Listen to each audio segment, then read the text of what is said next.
In this episode, we're going to help you with adjective prefixes like unbelievable and impossible. And Marcelo tells us his true story. Welcome to Aprender Inglés con Reza y Craig.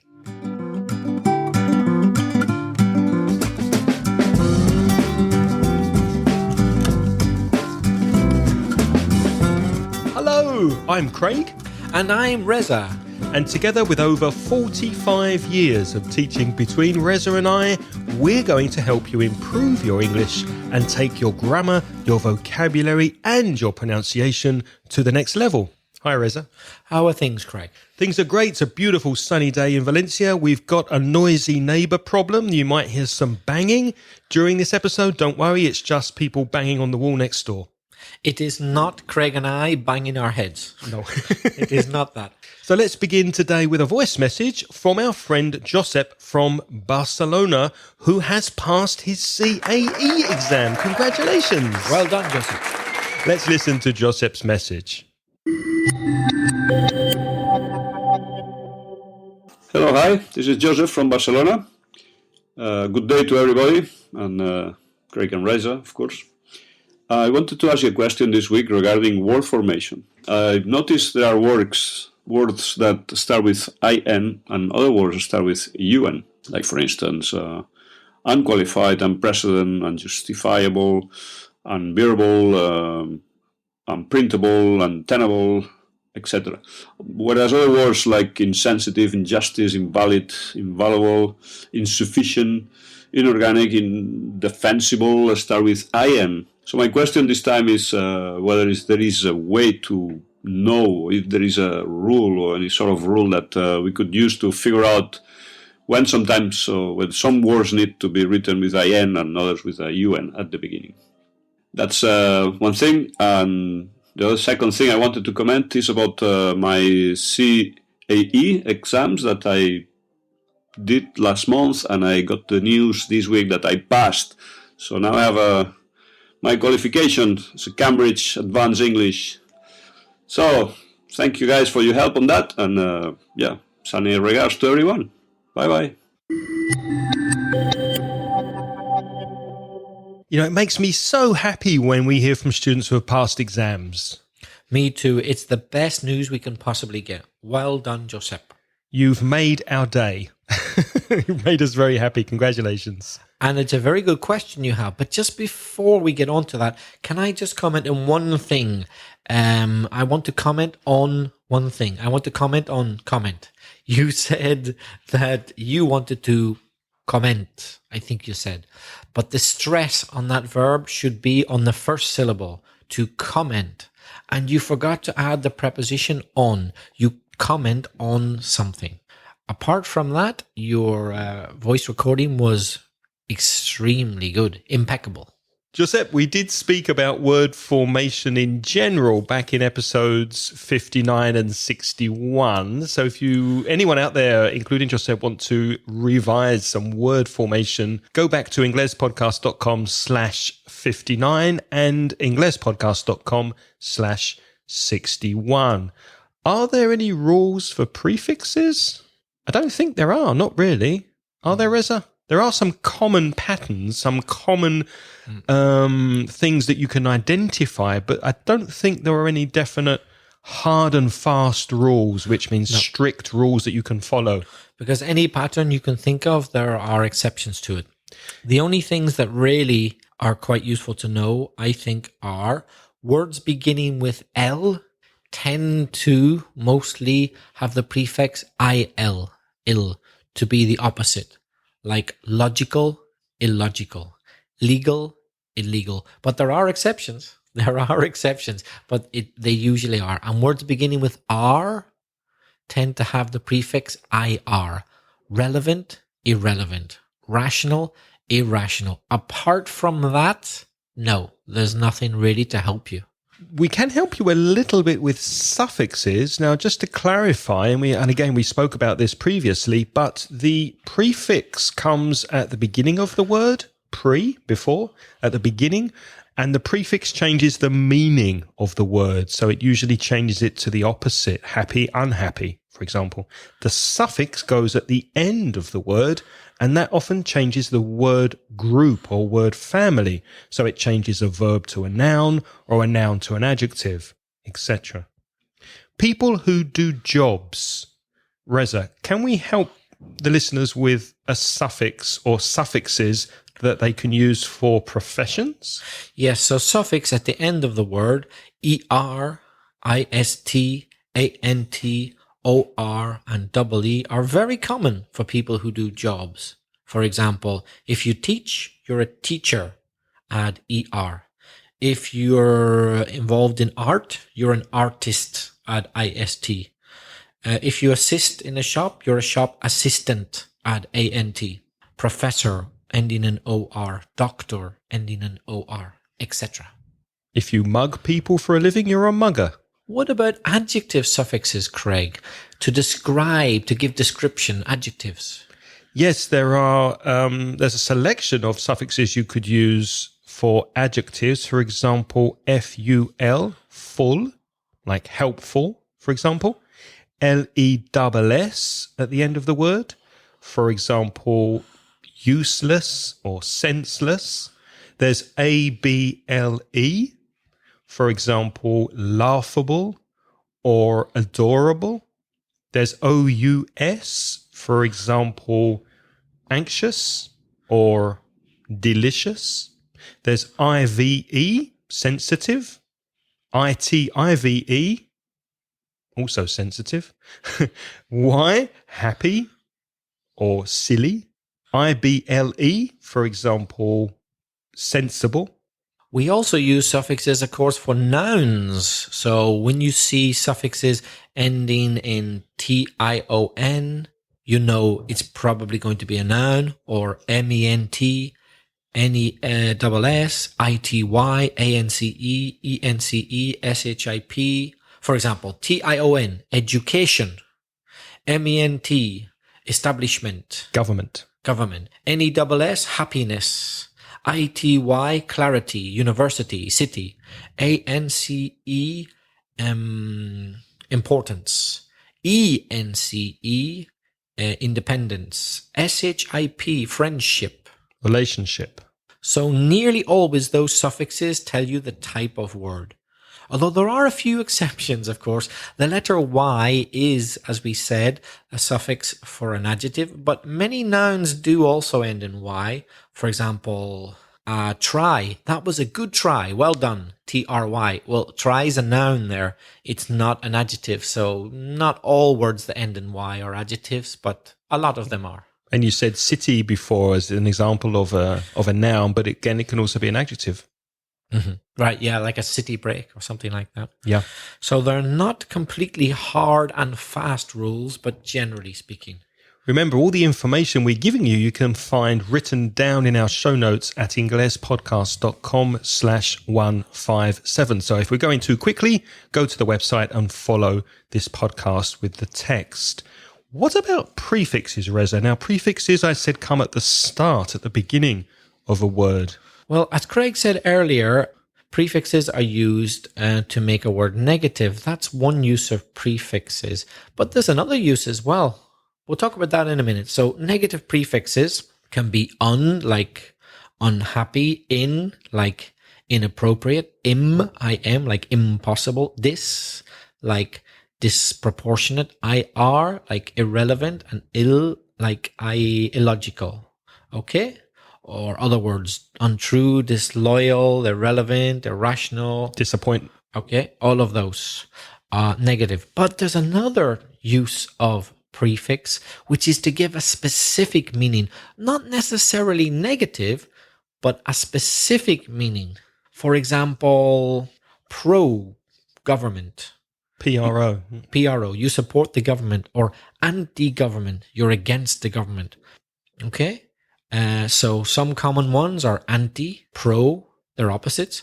Down, for example, my company has been downsized. It has been made smaller. Yeah.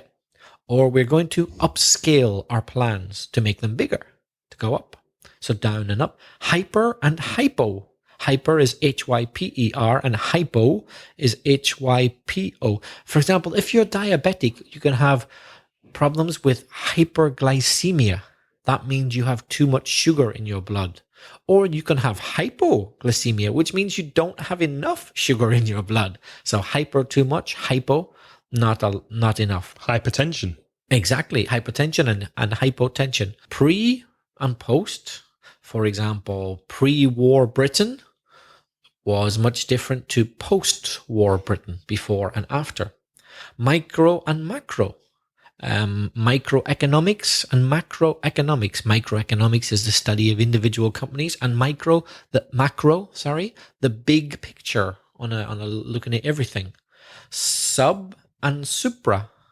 Sub is under and supra is over. For example, submarine, under the sea, and supra territorial, above the earth. Supra is not a very common one, but it exists. Inter is a very common one. International, internet, Interaction. But there's an opposite of inter, which is intra. Craig, do you often use intranet? Yeah, the intranet in a company is the inside internet, isn't it? Is the inside communication system that is only inside the company. So we work in a language school, and the language school has an intranet. It has its own closed internet system. Or when people talk about different intelligences, they talk about interpersonal skills and intrapersonal. Interpersonal means you interact well with other people, and intrapersonal means you manage yourself well. Any more, Craig, you can think of? Well, there's multi and mono.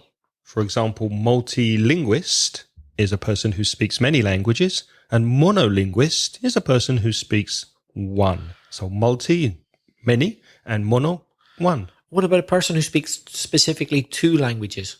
Bilingual. Another one. And 3 languages? Trilingual. And 1 language, an American. Sorry, Americans, if you listen. We're joking. We're joking.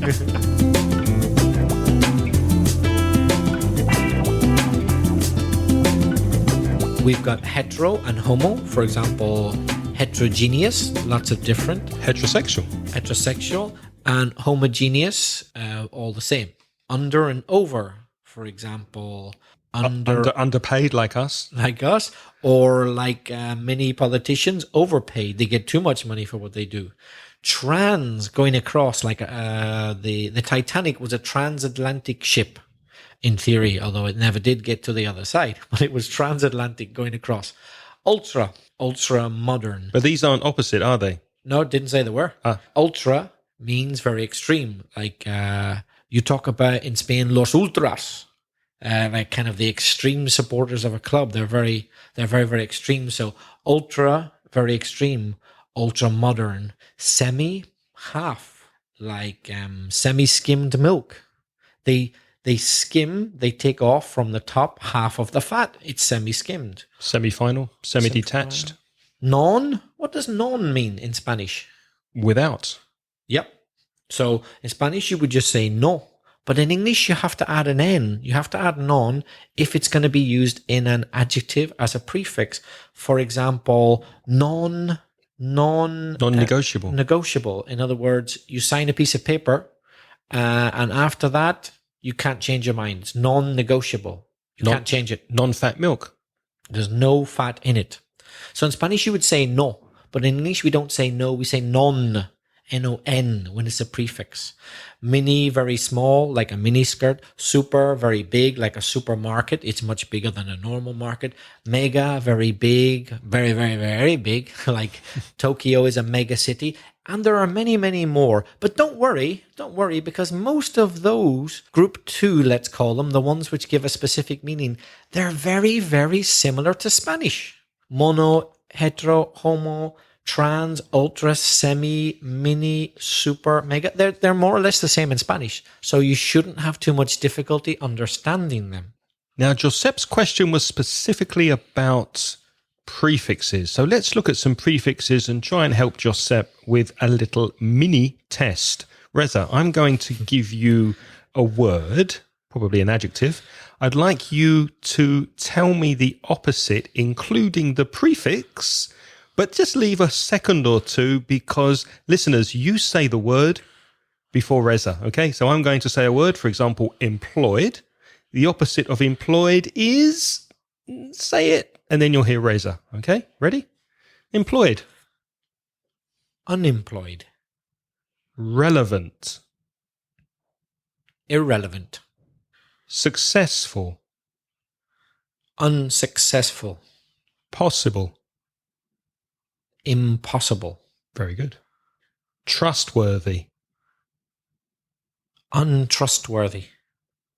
Noisy. Is it noiseless? I never used that word myself. What about quiet? That's a trick. I'm tricking you. There's no noisy, unnoisy, disnoisy. No, it's probably quiet. Quiet. Okay, so Craig got me there. I got you that. Okay. Although there is a word noiseless, isn't there? But it's not very common. Some of these words are not they exist, but we don't often say them, like noiseless.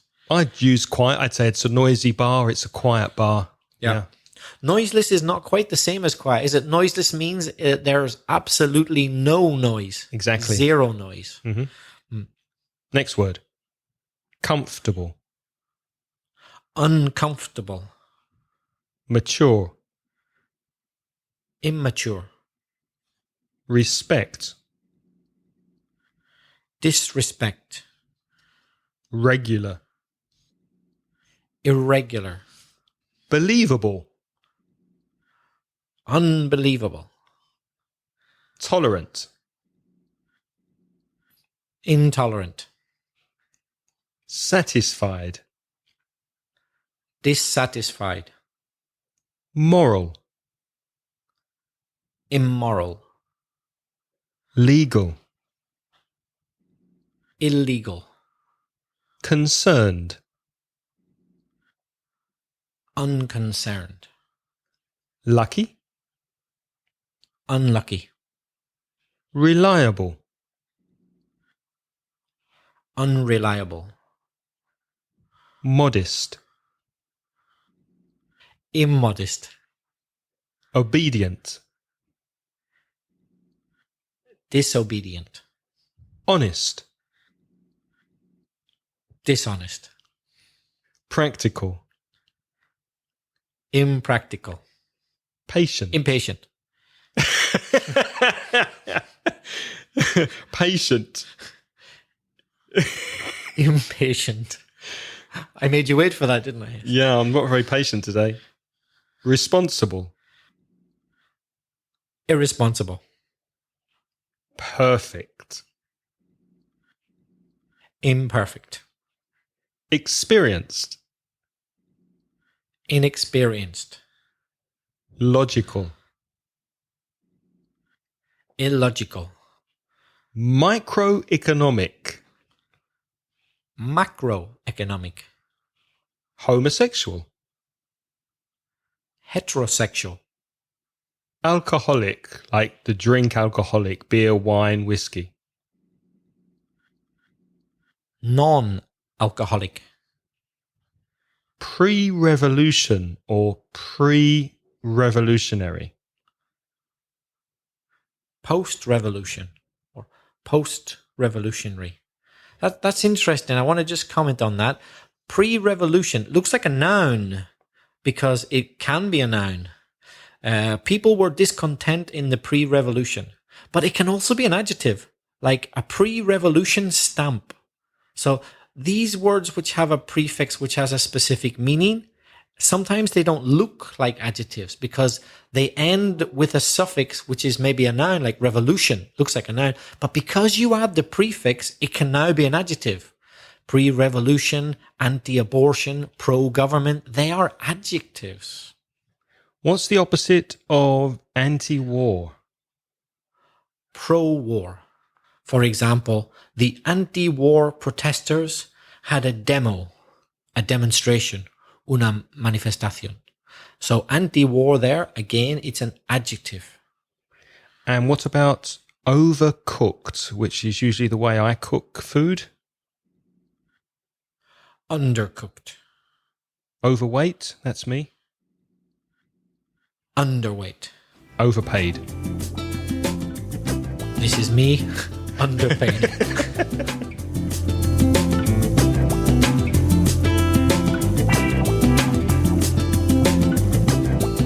You know, Reza, a lot of people these days don't have time or money in some cases to go to organised language classes and pay a language school for their English studies. Can you think of any way they could do that more conveniently, saving themselves time and money? Have you ever heard of italki? I have. Tell us about it. What's italki and how can our listeners go there to find an English teacher? Well, let me tell you about italki, everybody. It's a one-on-one or one-to-one native speaker learning experience. In other words, you get a teacher who will speak the language you want to learn, and you can have a lesson with them whenever you like, whenever they're free, because you can check their timetable for availability. You can check what language or languages they speak. You can check how much money they charge, because different teachers charge different prices according to their experience and according to their qualifications, etc. All you need is a computer with Skype, and you're ready to get started with your one-to-one classes. What's more, if you sign up to italki at inglespodcast.com, italki, that's ITALKI, then they'll give you a $10 credit to get you started, your first lesson, free. See if you like it. We're sure you will. And then just keep going from there. Craig and I would like to thank italki for sponsoring Aprender Inglés con Reza y Craig.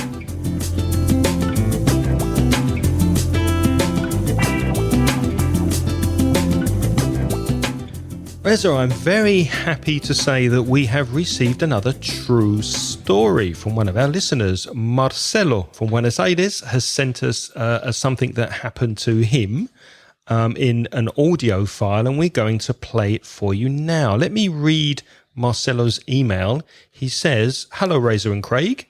Thank you very much for your podcasts. It's very nice to listen to them, especially on Sunday evenings when everything seems to be dull." Dull, D-U-L-L, that means boring. And I agree, Sundays can be a bit boring. He continues, "I'm sending you a recording of something I experienced and wrote in English as some kind of solace." And he puts consuelo for solace. That's a very nice word to use. "I hope it to be useful for the podcast. I don't like my voice."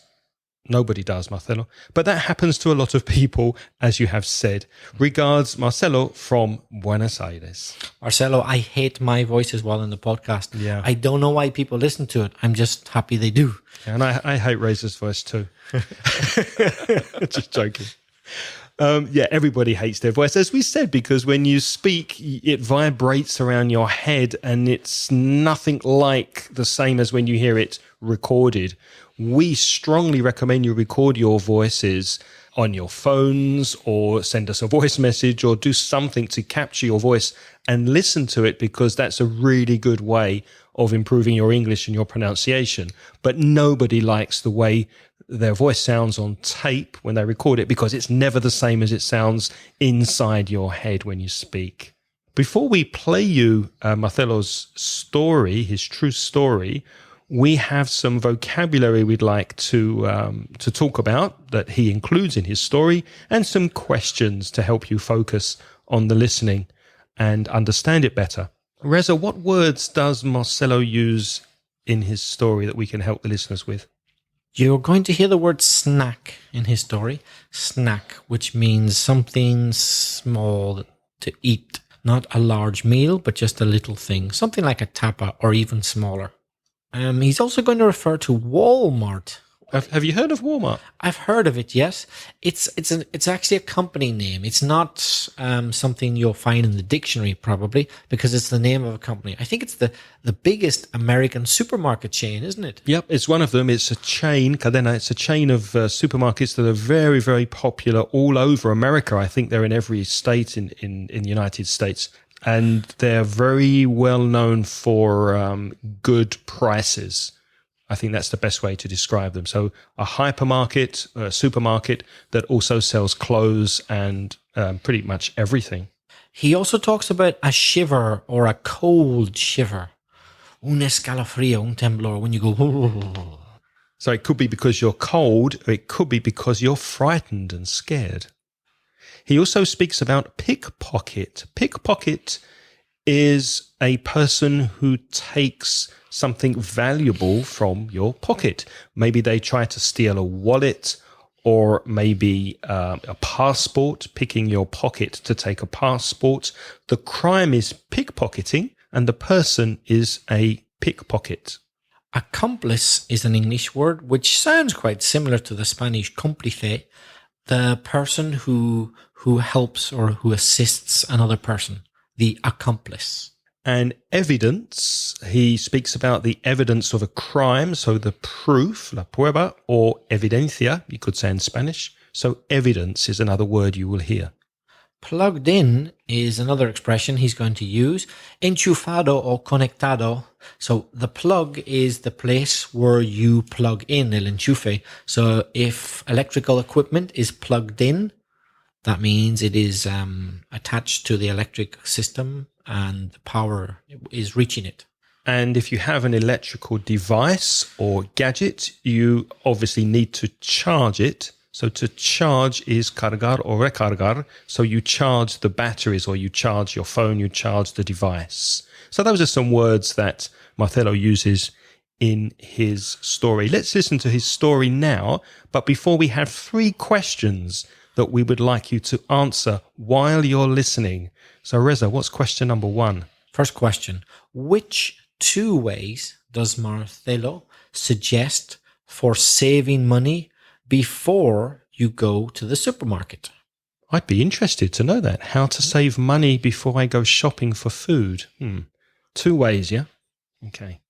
Number 2 was, what did Marcelo think had been stolen from him? So he thinks somebody had stolen something. What did he think had been stolen? That's number 2. And the final and third question is, what was the man doing while he was waiting in the queue? Queue, the queue, the line of people. What was he doing while he was waiting? Okay. If you want to see these questions written down before you listen, again, go to inglespodcast.com/157. Here's Marcelo's true story.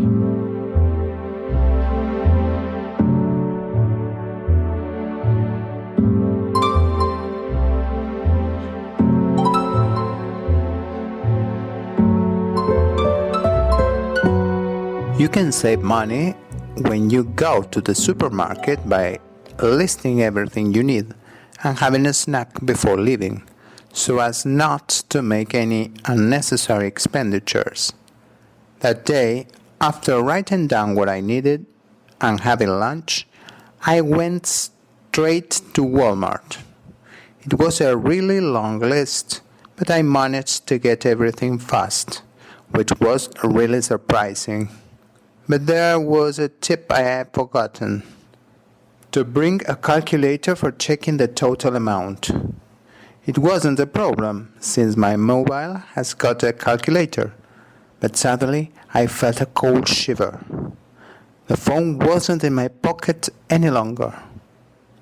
All I could remember was that a man and his little son had been very close to me in the vegetable stand. A pickpocket, I thought, a very clever one. I was led by that idea through the whole place, looking for the hypothetical criminal and his little accomplice until I found them queuing.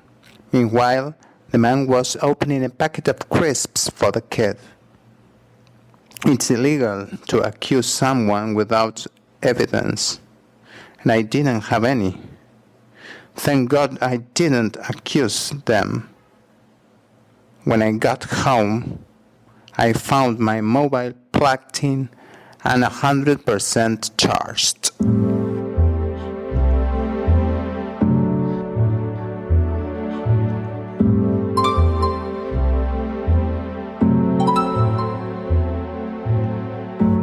So, did you find the answers to our 3 questions? Reza, what was the first answer? So which 2 ways does Marcelo suggest for saving money before you go to the supermarket? 1, make a list, and 2, eat before you go. Very good advice. Number 2 was, what did Marcelo think had been stolen from him? The answer, his mobile phone. And the final question, what was the man doing while he was waiting in the queue? He was opening a packet of crisps. Very difficult to pronounce that, papas. Crisps. A packet of crisps. And in American English, they would call it chips. A packet of chips. Potato chips, yeah. Potato chips. But in British English, we say crisps. But it's the same thing. For a British person, chips is something made in hot oil, fresh. And speaking of the pronunciation of crisps, Marcelo, fantastic pronunciation, really, really well told. We loved your story, and especially I love the way you pronounce some difficult words very well and correctly. Words like crisps, you said snack, because some people say snake, which is serpiente. Don't say that. It's snack. Mobile, vegetable was correctly pronounced. That's a difficult word. It only has 3 syllables. Vegetable, hypothetical, and charged. Very well done. Just one small comment, Marcelo, on your pronunciation. When you do say words like hypothetical and home, be careful of the H sound. It's very, very soft in English, and there's a tendency for you to say a bit like from the throat, like home. When I got home, it's home. Imagine you're cleaning your glasses and you're breathing on your glasses to clean them, and it's home, hypothetical, hello, etc. Any comments, Reza? Very, very, very well told story. And apart from that one thing Craig mentioned, your pronunciation was excellent and your story was perfectly understandable because you didn't make a single mistake. Well done. And thank you very much for taking the time to record your true story and send it to us. And now it's your turn, dear listener, to practice your English. If you have a true story similar to Marcelo's, and remember, it doesn't have to be an amazing adventure in the jungles of Africa. It could be, as Marcelo's story, very simple, going to the supermarket, but very well told with practicing the tenses, practicing vocabulary. We would love to hear your stories. Tell us anything you like, but it must be true. And if you want help with your storytelling, remember that we did do an episode about storytelling and using past tenses in English. And to find that, go to inglespodcast.com/137. What Marcelo did was he recorded his story and then sent us an audio file, an MP3, attached to his email. If you would prefer to send us a shorter message, up to 90 seconds, you can do that very easy on the website. Go to speakpipe.com/inglespodcast and send us a message, a voice message. If you prefer to send an email, my address is craig@inglespodcast.com. And mine is belfastreza@gmail.com. You could even attach an audio file to the email if you like. And if you would like more detailed show notes, that means everything that Reza and I say every episode, you could join our Patreon program where we are saving money and we are a third of the way to our goal of $100 per month to pay for all transcriptions. So join our wonderful group of sponsors who are, Reza? Nikolai Dimitrov, Ana Cherta, Pedro Martinez, Maite Palacin Perez, Lara Arlem, Maria Gervati, Sara Jarabo, Carlos Garrido, Zara Eith Bicazo, Mamen, hi Mamen, Juan Leva Galera, Corey Finneran, Mariel Riedemann, Jorge Jimenez, Raul Lopez, Rafael, Manuel Tarazona, and our new sponsors, Agus Paulucci and Paulucci, that's double C, isn't it? Agus Paulucci and Manuel Velázquez, our two new sponsors. Thank you very much to you two. And if you are one of those sponsors and you have a job interview in English soon, there's a free PDF and MP3 for you waiting on patreon.com/inglespodcast about how to pass a job interview in English. It's an ebook. We do normally sell it on our webpage at mansioningles.com, but for you Patreon people, it's absolutely free. Just go over there and you can download it to your computer. We also want to thank Arminda from Madrid for our transcriptions that she's kindly doing for us in her own time. She has transcribed 131, 134, 135, 136, 137, 138, 139 and 140. Thank you, Arminda. And thank you too to Alberto Gomez from Granada, who has joined Arminda in our campaign to get more episodes transcribed. And Alberto has now done episode 132, the one on linking sounds. So thanks very much, Arminda and Alberto. So, Craig, what have we got lined up for next week? Next week, we're going to speak about people's famous last words, the things they say before they die. So, a nice, uplifting, positive, optimistic episode on next week's edition of Aprender Inglés con Reza y Craig. Thanks so much for listening, and we'll see you next week for our famous last words. Until then, it's goodbye from me. And it's goodbye from me. The music in this podcast is by Pitts. The track is called See You Later.